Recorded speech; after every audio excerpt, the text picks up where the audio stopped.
Hameer gold and diamonds. 7 മാസമായി എന്റെ കുഞ്ഞ് ജനിച്ചിട്ട്.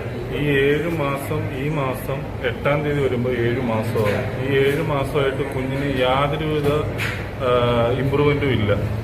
ഈ കുഞ്ഞ് ഈ കാരണത്തിൽ ജനിക്കാൻ കാരണക്കാരായ ആലപ്പുഴ WNCയിലെ ഡോക്ടർമാർക്കെതിരെയും ആലപ്പുഴ പ്രൈവറ്റ് ലാബ് ആയ മിഡാസ് ശങ്കേഴ്സ് എന്ന ലാബിനെതിരെയും യാതൊരുവിധ നടപടിയെടുത്തിട്ടില്ല. ആരോഗ്യമന്ത്രി ഉത്തരവ് പ്രകാരം അന്വേഷണ കമ്മീഷൻ കണ്ടുപിടിച്ചു അവർ കുറ്റക്കാരാണെന്ന്. എന്നിട്ട് എന്തുകൊണ്ടാണ് അവർക്കെതിരെ നടപടിയെടുക്കാത്തത്? ആരോഗ്യവകുപ്പ് എന്തിനാണ് ശങ്കേഴ്സ് മിഡാസ് എന്ന ലാബിനെ സംരക്ഷിക്കുന്നത്? ആലപ്പുഴ WNCയിലെ ഡോക്ടർമാരെ സംരക്ഷിക്കുന്നത്? എന്റെ ജീവിതം തകർത്ത 4 ഡോക്ടർമാർക്കെതിരെ എന്തുകൊണ്ട് നടപടിയെടുക്കുന്നില്ല?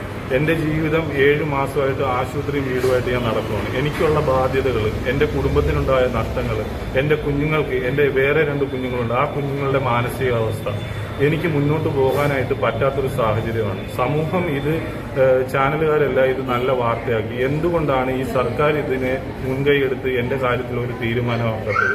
ആലപ്പുഴ കളക്ടർ ഇതിനെക്കുറിച്ച് യാതൊരുവിധ നടപടിയായി പറഞ്ഞിട്ടില്ല. ആലപ്പുഴ MLA ഇതിനെക്കുറിച്ച് യാതൊരുവിധ നടപടിയും പറഞ്ഞിട്ടില്ല. ആലപ്പുഴ DMO ഇതിനെക്കുറിച്ച് യാതൊരുവിധ നടപടിയും പറഞ്ഞിട്ടില്ല. ഞാൻ കൊടുത്ത കേസിനെതിരെ ഇതുവരെ അവർക്കെതിരെ FIR പോലും തയ്യാറാക്കിയിട്ടില്ല. ഈ ഡോക്ടർമാർക്കെതിരെ, പുഷ്പ, ഷേർലി എന്ന് പറയുന്ന ഡോക്ടർമാർക്കെതിരെ നിരവധി വേറെ കേസുകൾ FIR ഇട്ട് ഫയൽ ചെയ്തിട്ടും എന്തുകൊണ്ടാണ് ഇവർക്കെതിരെ നടപടിയെടുക്കാത്തത്? ഇനി പൊതുജനം ഇങ്ങനെ നോക്കി നിൽക്കാൻ അത്രയും കഴുതകളാണോ ഈ പൊതുജനങ്ങൾ?